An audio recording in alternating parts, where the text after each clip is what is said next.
একটি শহরে বাস করত ছোট্ট একটি ছেলে। নাম তার ছিল রাজু।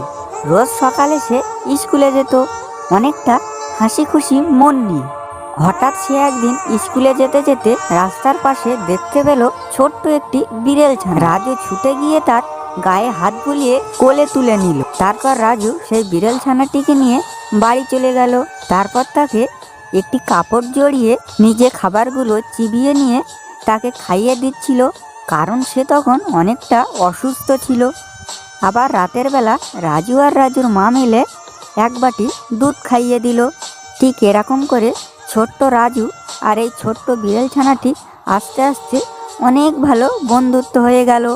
ঠিক এই কারণে বন্ধুরা, তোমরা কখনো অবলা প্রাণীদেরকে অবহেলা করো না।